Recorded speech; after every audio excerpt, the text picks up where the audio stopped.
Hey, welcome to the Rich Rabbit. Today's video is very presidential. What do we mean by that? Well, we'll talk about the journey of one Joe Biden, a man who suffered from depression, but now has been elected as the president of the second biggest democracy in the world. If you missed the election due to being in a coma or got lost in the woods in North Korea, we have quite some news for you. Joe Biden is the president-elect of the United States of America.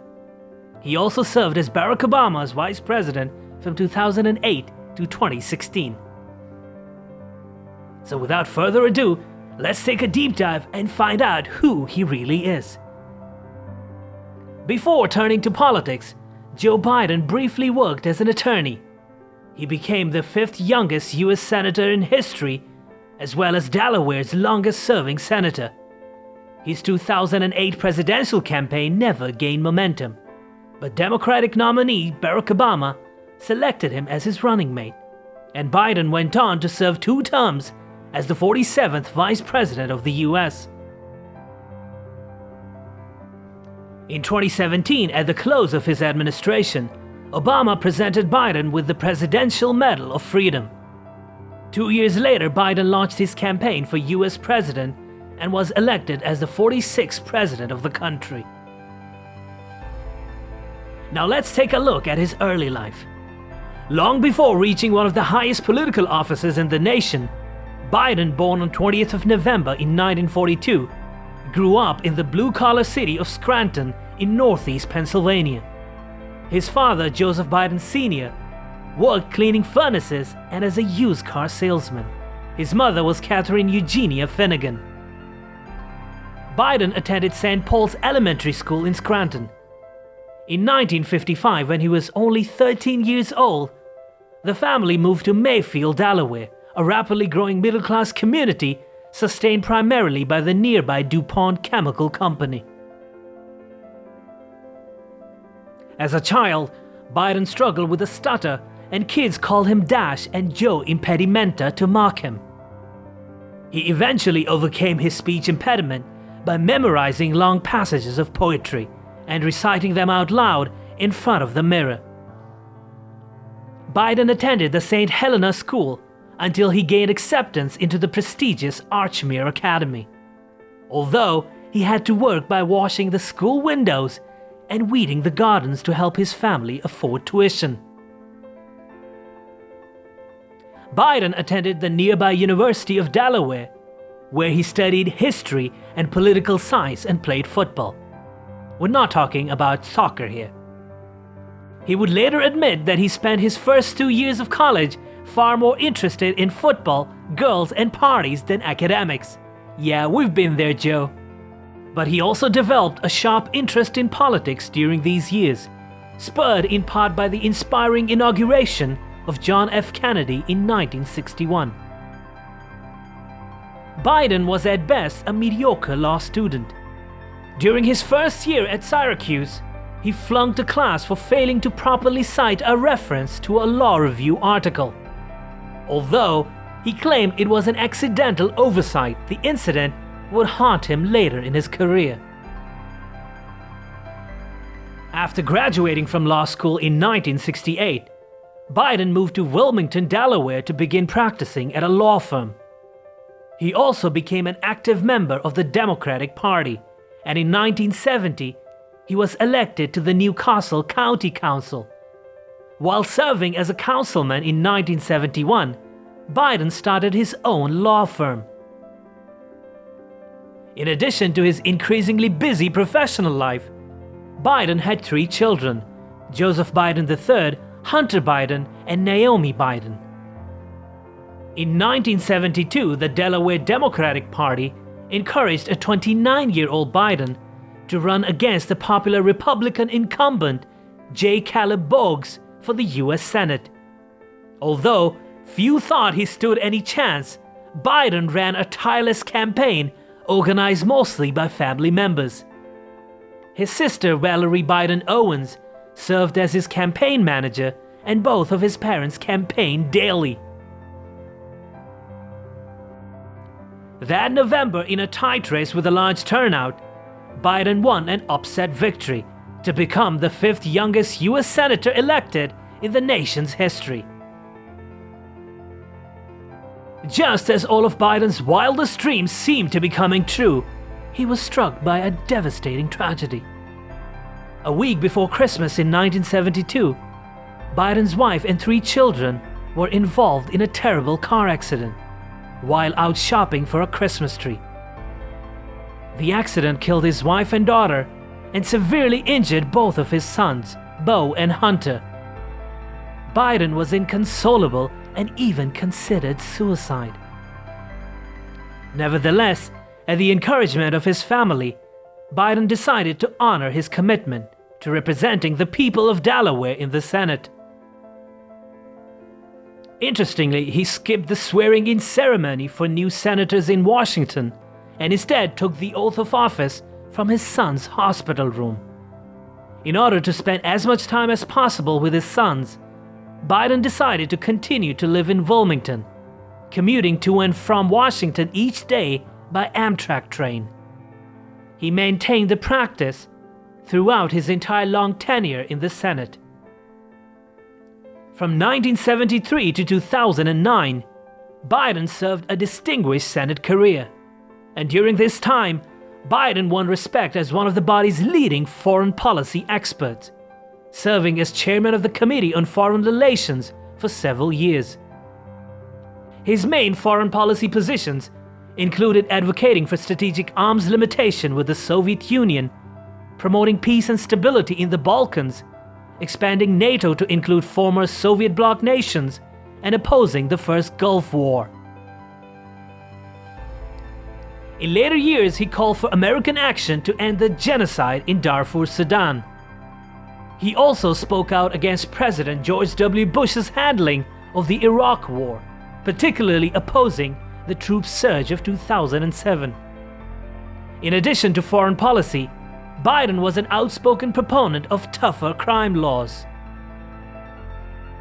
In 1987, Supreme Court nominee Robert Bork's failure to receive confirmation was largely attributed to harsh questioning by Biden, who was then chairman of the Senate Judiciary Committee. In 1994, Biden sponsored the Violent Crime Control and Law Enforcement Act to add 100,000 police officers and increase sentences for a host of crimes. Also in 1987, having established himself as one of Washington's most prominent Democratic lawmakers, Biden decided to run for the U.S. presidency. However, he dropped out of the Democratic primary after reports surfaced that he had plagiarized part of a speech. Biden had been suffering severe headaches during the campaign, and shortly after, he dropped out in 1988, as doctors discovered that he had 2 life-threatening brain aneurysms. Complications from the ensuing brain surgery led to blood clots in his lungs, which in turn caused him to undergo another surgery. Always resilient, Biden returned to the Senate after surviving a 7-month recovery period. Fast forward to 2007, 2 decades after his first unsuccessful presidential bid, Biden once again decided to run for the U.S. presidency. Despite his years of experience in the Senate, however, Biden's campaign failed to generate much momentum in a field dominated by Hillary Clinton and Barack Obama. Biden dropped out after receiving less than 1% of the vote in the crucial Iowa caucuses. Several months later, though, Obama, having secured the Democratic nomination after a hard-fought campaign against Clinton, selected Biden as his running mate. With his working-class roots, Biden helped the Obama campaign communicate its message of economic recovery to the blue-collar voters crucial to swing states like Ohio and Pennsylvania. On 2nd of November 2008, Barack Obama and Biden convincingly defeated the Republican ticket of Arizona Senator John McCain and Alaska Governor Sarah Palin. And on 20th of January 2009, Obama was sworn in as the 44th U.S. president, and Biden became the 47th vice president. While Biden mostly served in the role of behind-the-scenes advisor to the president, he took particularly active roles in formulating federal policies relating to Iraq and Afghanistan. In 2010, the vice president used his well-established Senate connections to help secure passage of the new Strategic Arms Reduction Treaty, or New START, between the US and Russia. Running for re-election in 2012, the Obama-Biden team faced Republican challenger Mitt Romney, a former governor of Massachusetts, and Romney's vice presidential running mate, U.S. Representative Paul Ryan of Wisconsin. Obama defeated Romney in the 2012 election, earning a second term as president and Biden another term as vice president. President Obama received nearly 60% of the electoral vote and won the popular vote by more than 1 million ballots. Later that year, Biden showed just how influential a vice president he could be. He was instrumental in achieving a bipartisan agreement on tax increases and spending cuts to avoid the fiscal cliff crisis. With a looming deadline, Biden was able to hammer out a deal with Senate Minority Leader Mitch McConnell. On 1st of January 2013, the fiscal cliff bill passed in the Senate after months of tough negotiations. The House of Representatives approved it later that day. Around this time, Biden also became a leading figure in the national debate about gun control. He was selected to head up a special task force on the issue after the school shooting at a Newton, Connecticut elementary school that December. Biden delivered solutions for reducing gun violence across the nation to President Obama in January 2013. He helped craft 19 actions that the president could take on the issue, using his power of executive order among other recommendations. Biden has been married to his second wife, Jill Biden, since 1977. The couple's daughter, Ashley, was born in 1981. On 30th of May 2015, Biden suffered another personal loss when his son Beau died at the age of 46 after battling brain cancer. Following his tragedy, Biden considered a run for the presidency, but he put the speculation to rest in October 2015, when he announced that he would not seek the 2016 Democratic nomination. On 12th of January 2017, President Obama presented Biden with the Presidential Medal of Freedom with distinction. The vice president was given the nation's highest civilian honor in a surprise ceremony at the White House. In April 2019, Biden delivered the expected news that he was running for president in 2020. Although he easily led most Democratic polls at the time he entered the race, Biden's candidacy soon became a litmus test for a party with an increasingly progressive base.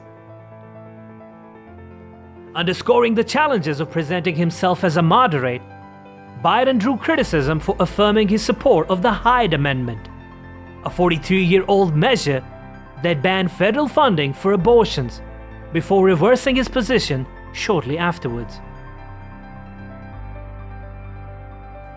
With several states counting mail-in ballots, well past the close of polling places on 3rd of November 2020, the race remained too tight to call into the next day. However, the tide began shifting in Biden's favor, with the announcements of his victories in Wisconsin and Michigan, along with reports of his leads in Arizona, Nevada, and Georgia. Meanwhile, President Donald Trump launched a series of lawsuits that alleged voter fraud and sought to halt the counting in battleground states. But on 7th of November 2020, 4 days after Election Day, Biden was declared as the 46th president-elect after winning Pennsylvania.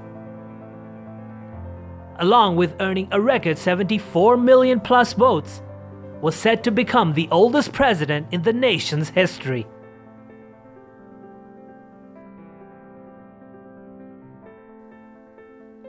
It takes a lot of courage and ambition.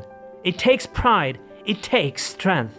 From once thinking of taking his own life to being elected as the President of the United States of America, it was indeed a tough journey. But to all the detractors out there, Biden, you've certainly made it. The proud Irish American is an admirer of the Nobel laureate Seamus Heaney, and we wrap this video with the poet's famous words. Human beings suffer, they torture one another, they get hurt and get hard. No poem or play or song can fully right the wrong inflicted and endured. History says, don't hope on this side of the grave. But then, once in a lifetime, the longed-for tidal wave of justice can rise up, and hope and history rhyme. So hope for a great sea change on the far side of revenge. Believe that a further shore is reachable from here. Believe in miracles and healing wells. Call miracle self-healing the utter self-revealing double take of feeling. If there is a fire on the mountain or lightning in a storm and God speaks from the sky, that means someone is hearing the outcry and the birth cry of a new life at its term. It means once in a lifetime that justice can rise up and hope and history rhyme. Hey, if you liked the video, don't forget to subscribe and click the bell icon so you get notified whenever we upload a next video. Your valuable suggestions are very important for us, so do post them in the comment section.